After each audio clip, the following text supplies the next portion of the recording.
Welcome, everybody, to the Security Guy and the CIA Spy Show podcast, where we are keeping you on top of what is new and ahead of what is next at all times on all things security, tech, and digital literacy. Knowing that when good people like you want to make sure that their money, their family, and their business is safe and secure from attackers, hackers, and thieves, or you just want to make sure your tech is running smoothly, my name is Robert Siciliano. I am the Security Guy, and along with my co-host Peter Warmka, who is a real and retired United States CIA spy, we will give you every single tool, tip, tactic, and skill that you need to fight the bad guy and keep your physical and digital life secure, worry less, and even make you happier. This podcast will help you breathe easier with less stress and a greater sense of well-being. So let's get at it. And welcome to the Security Guy and CIA Spy. I am Robert Siciliano, and this is Peter Warmka. How you doing, Peter?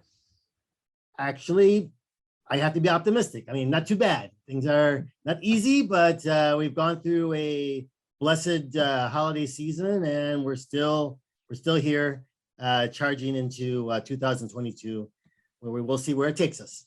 Listen, we have no choice but to be optimistic. Look, we are security professionals, and security professionals are proactive. We look at the big picture. Our job is to reduce and minimize risk.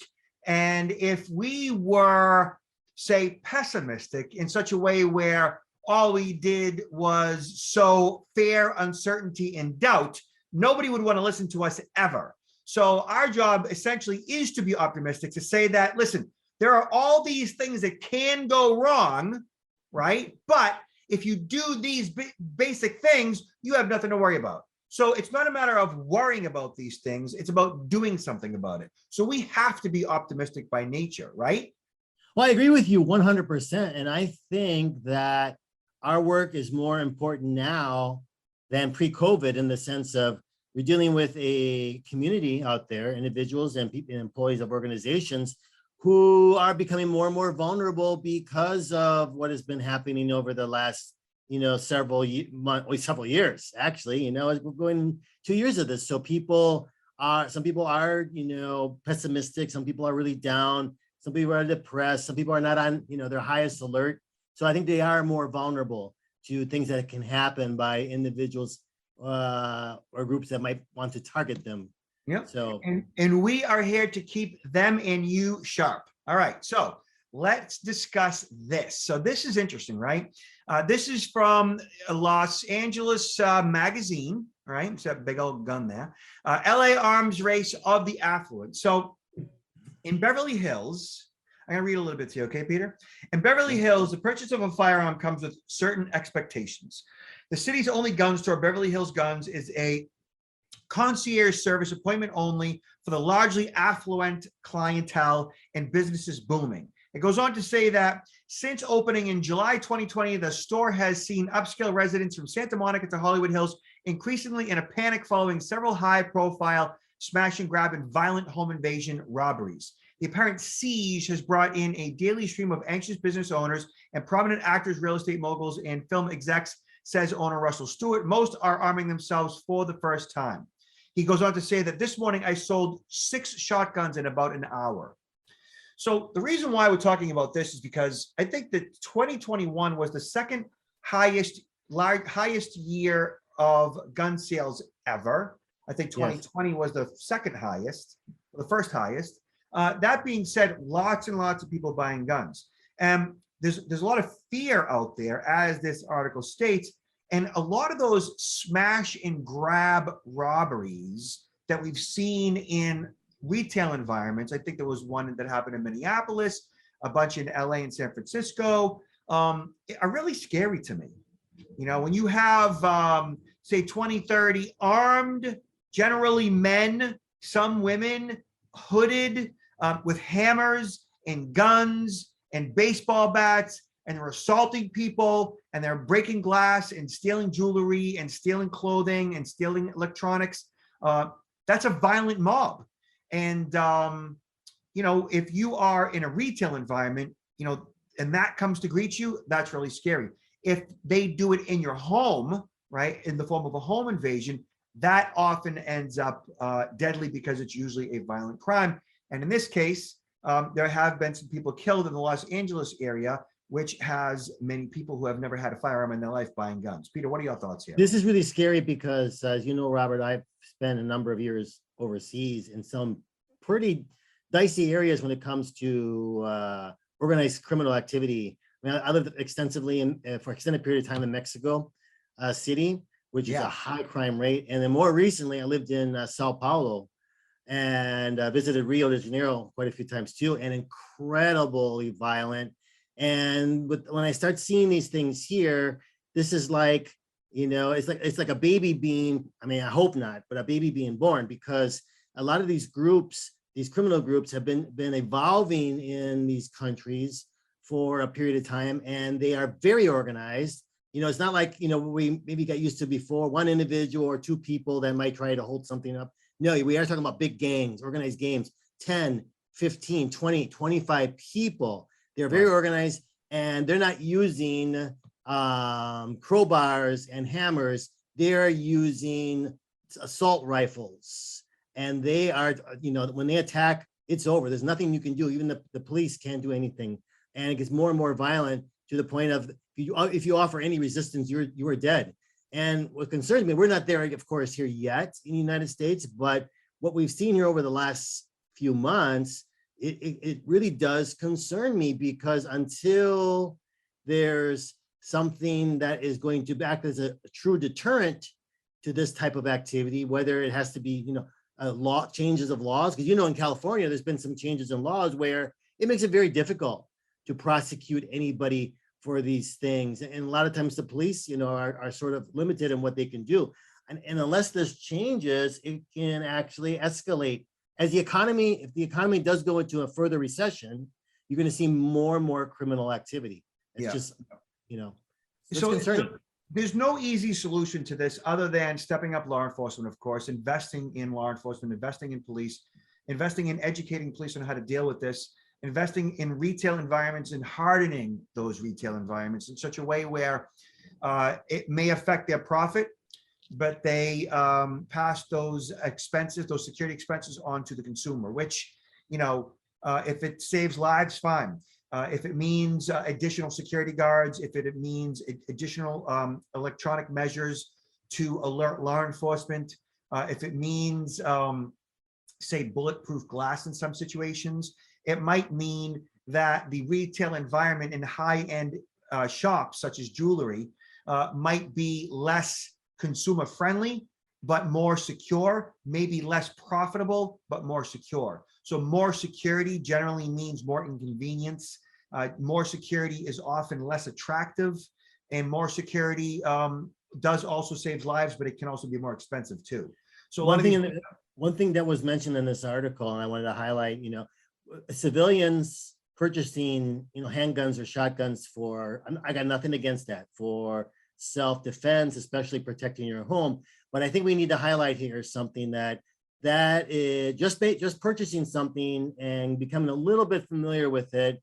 It can also can actually set you up to be a more dangerous situation than if you weren't to purchase a handgun. Because I think in this article I mentioned a lot of these affluent individuals, they're buying these things, but they're not necessarily even going and getting adequately trained on them. And they're investing in all this different security, and they're probably talking to all their friends. Oh, look at this new bulletproof car I have, or look at this, I have this new, what do they call these places where you can put it safe areas in your home. I mean, these affluent people can put a lot of money. Yeah, they can put a lot of money out there, but unless they really understand security and managing their profile, you know, how to really minimize your profile, they can put yourself into a more dangerous situation.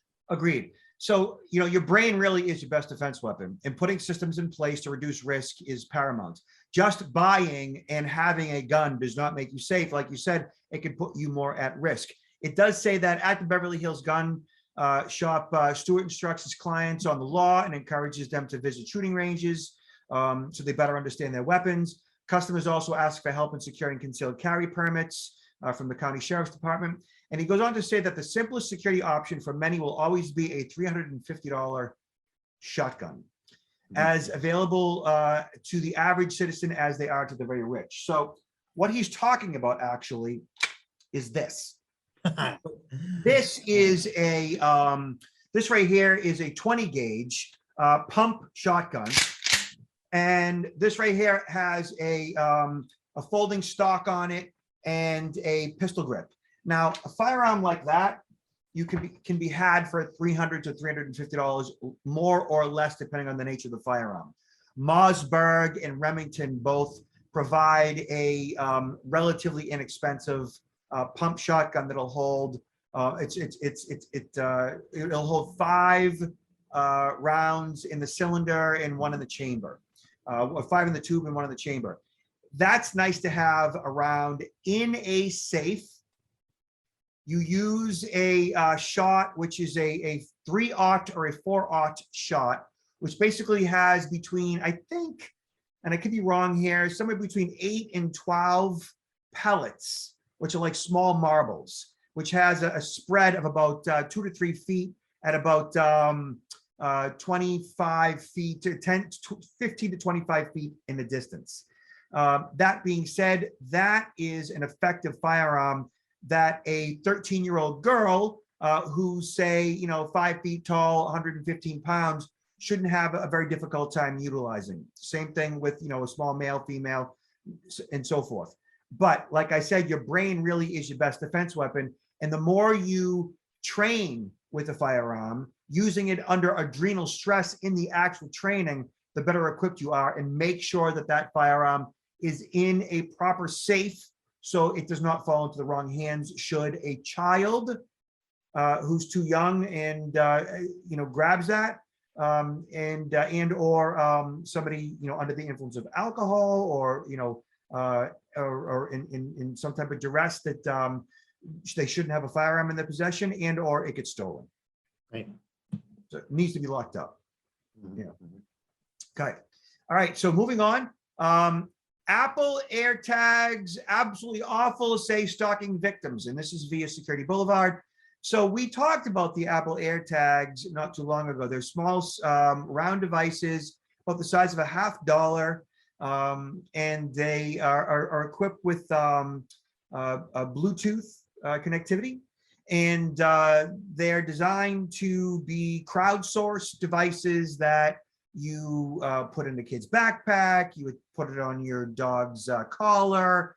It's designed like if you lose something, like a set of keys, that you can crowdsource find that device via Bluetooth, right? And the information will show up on your phone. It shows up on the crowd's phone. It'll alert you and them to where that or item or that tag might be. And what they're saying now is that research is showing that criminals are using these devices as well. Now, we've talked about this before, Peter, but I think it's worth bringing up again because these Apple AirTags are gaining steam, as they say. And this particular blogger on Security Boulevard went about and looked at a number of other articles by security professionals and sourced the collective thoughts revolving around the privacy, security, and the vulnerabilities for these Apple AirTags. So he went on to say and found out it's basically that it's a widespread problem. An Apple AirTag is a 1 1/4-inch disc with the location tracking capabilities that Apple started selling earlier this year as a way to keep track of your stuff. In recent months, people have posted on TikTok, Reddit, and Twitter about finding AirTags on their cars and in their belongings. Okay. There's a growing concern that the devices may be abetting a new form of stalking, which privacy groups predicted. All right, so one of the articles went on to say that it's happening more frequently. A lot of times news stories about new crimes turn out to be fake or the very least overblown, but it's starting to look like there is actually a real trend of people using Apple AirTags to track cars they plan to steal later. Okay, well, if you're a car thief and there's tools out there, it makes a lot of sense. Now, there's some counter thoughts revolving around this. So one person says, dumb criminal. At least the iPhones warn you, and they have an app for Android as well if you're being tracked. And it is possible for the police to trace back to the owner as well. Now, one person says, give a stalker a shot. You got to be an absolute criminal brick for brains to use an AirTag. The least discreet way to go about this, AirTags will literally scream out their position to unsuspecting people both via phone connectivity as well as via sound, unlike the dozens of other brands which might actually give a stalker a shot at accomplishing their goal. So what they're saying is that with the Apple AirTags is that there's so much connectivity with so many people, so many devices, and they also make noise, that using an Apple AirTag for stalking purposes really could backfire on the criminal that uses it. Yeah, I think it depends on timing, because my understanding is it will, after a period of either 2 or 3 days, if it's separated, if the Apple, if this is separated from the actual telephone, Right. of the owner of that device, right? Yep. That it will begin to chirp if after a period of time, but it's not like for about 48 hours at least. So, After it's losing battery. right. So I mean, so it would have to basically, for someone to use it and get something out of it, they would have to act upon it probably within a day, 2 days max. Otherwise, you're right. Act quickly. Yeah. So, to kind of boil this down a little bit, I think that the reception that the Apple AirTag is getting and the information in regards to it's being used by stalkers and so forth, while that is likely true and probably is true, I don't think it's the best course of action if you're going to be a stalker. Now, I'm not going to go into how is a great way to be a stalker, but really there are a zillion other devices out there that you could buy off of Amazon, or you could buy off of eBay, really, that are short money, cheap money. I'm talking 10, 15 bucks that you buy and throw a SIM card in it, and it connects to your mobile phone, and it's actual real GPS opposed to Bluetooth tracking. Right. And it can be highly anonymous, very difficult to track back who the owner is. And no one is going to pick that device up on their phone except for the person who actually installed it. So there are much more covert ways to track an individual than an Apple AirTag. I think because Apple is basically the biggest whale in the ocean, that they're just a target for this type of negative publicity. And even if it's happened once to somebody, I think it's going to get overblown just because it's an Apple product. I agree with you 100%. I would not be concerned of that this is a big threat from stalkers. And regarding the theft of vehicles, a lot of these criminal groups are pretty well tied in to access information. And if they see a vehicle, if they don't want to go after that vehicle right away, they want to know where that vehicle is being stored, they can easily be able to run the plates of that vehicle and find out who the owner of the vehicle is and the address of the owner. So this whole thing about using this Apple device to help, find where the vehicle is so that they can steal it, I think also is overblown. Overblown. Okay. All right. Good. All right. So Securablog, blog.security.net talks about how do I know if a website is safe to use my credit card? So we get I get asked questions all the time about credit card fraud. I'm sure that whenever you meet somebody and you tell them what you do for a living, I'm sure at some level they bring up credit card fraud, that they've been a victim of identity theft as well. And people always equate identity theft to credit card fraud, which I always tell them, like, your credit card got compromised. You're not really a victim of identity theft. You're a victim of credit card fraud. Credit card fraud, I've always thought of as not that big of a deal, that it's just a matter of paying attention to your statements and refuting unauthorized charges, right? Exactly. You're exactly right. You might want to also have alerts, notifications set up on your account so that if the card is being used, you get an email or a text message. Well, you're one step ahead of me, which is exactly correct. So that's perfectly fine, which is what you should do. I have push notifications, or they call them push notifications and alerts. And you go to your credit card company's website, you sign up for them. If you can't find it, call them on the number on the back of the card, and they'll direct you online where to go. And I get alerts for charges above and below $1, card present, which means you swipe the card, card not present, which means you use it over the phone or over the web. International charges. So every single charge that goes through my card, I am made aware of that via text message and or email address in real time as the charge occurs. I don't even really check my statements that much anymore because I get all the charges in real time. I see them as they're happening.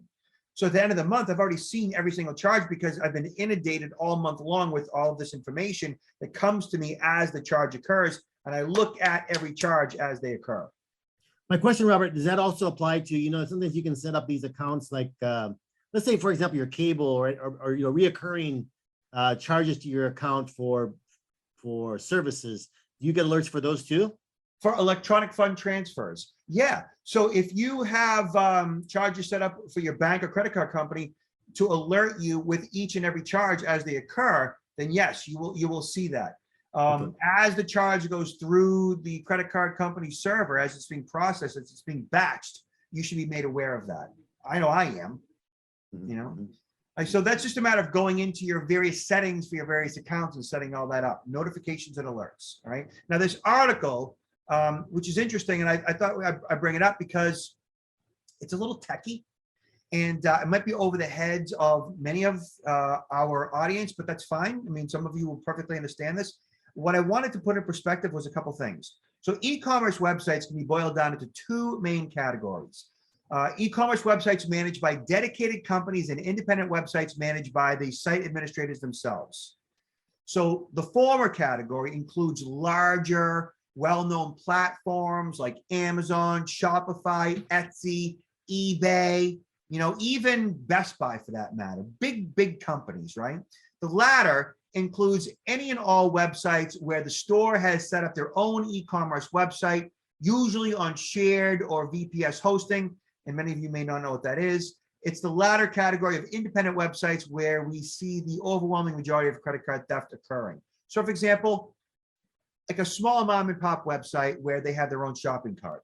That's not like a Shopify shopping cart, right? It's a third party, like a plugin, let's say. They're more at risk than, say, plugging your credit card into or storing your credit card at Amazon, all right? And so this website goes on and shows all various tools that you could use to check a particular website for script, code that might be installed or injected into that website that might make it more or less vulnerable, or the lack of security that a website might have. And this article explains all the different tools that you might have access to that would give you that type of ground level information. All that being said, I'm not going to do any of that. I'm not going to do that type of a deep dive on a particular website and their security. What I am going to do is I am going to make sure that I do some research on the mom and pop website ahead of time, so that if there is any negative feedback about that particular website, I've seen it in other platforms, websites that have expressed that like the Better Business Bureau says, don't do business with them. They're rated C- or D+ because they have had a lot of complaints. So Peter, what are your thoughts on this? Well, I agree with you that you can go into this sort of deep dive, but it's not really worth the time. And going back to some of your earlier comments, really the important thing is to be proactive in the sense of setting up these alerts so that if there's a charge being made to your account, you're immediately notified, and you should know whether or not that's a legitimate charge or not. I know in my household, another advantage that could be used, I know how much my wife or my children who might be using the credit card are also spending, and I have a better idea of what is being spent. So many times when we do have these things charged to our credit card, we don't realize what we're even spending money on. And there are these different apps that are out there, at least one of them that sort of like goes through your charges and will highlight things that are sort of on annual auto renew and bring those to your attention, so you can determine whether or not you even want to retain that. Sometimes, ignorance of what's being charged, they say ignorance is bliss, but if we're not aware of what we're automatically paying, we can continue for many months or years and be spending money on things that we're not getting any benefit for. So I think the notifications are very, very important. As you mentioned also, reviewing your statements because there are, we're not going to be out of pocket for fraudulent charges if we can identify those and bring Agreed. those to the credit card companies' It attention. is absolutely important to stay on top of all of your financial activity. And more than anything, if it's not for reasons of security, it's fiscal responsibility. So I think we did a good job today, Peter, of being optimistic regarding all these various security issues that we talked about. We have to. Yeah, we definitely have to. So Peter, what do you have going on? What do you have to promote? Well, actually, I got a few good calls today of some activities that are, going to be going forward. So that, including not just virtual, because we've been doing virtual all last year. And yeah, it's good if you have to do it. But for professional speakers like yourself and me, after a while, the virtual without seeing individuals on the other end, it's kind of hard. You don't get the feedback. We like that energy from the audience. Get some live gigs coming up. Yeah, so I got some live gigs. I'll be heading out to Las Vegas and then after that, Washington, D.C. So I'm really looking forward to that. When we want to promote people, visit my website, counterintelligence-institute.com, where you can get more information about the book, Confessions of a CIA Spy, The Art of Human Hacking.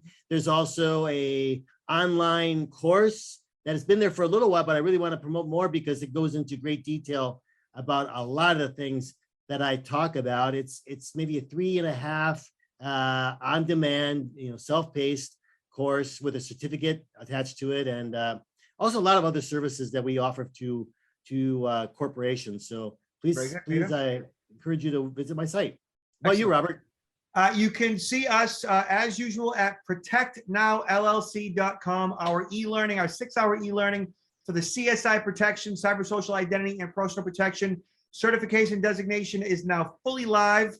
We launched it right around Christmas time. Really excited about that. We're rolling that out to many larger corporations as a licensing deal for individual employees to get certified, for accountants, attorneys, real estate professionals, and all those that are essentially handling sensitive and personal information. So that being said, Peter, you got the last word. Well, Robert, once again, it's a pleasure. This is our first podcast into the new year.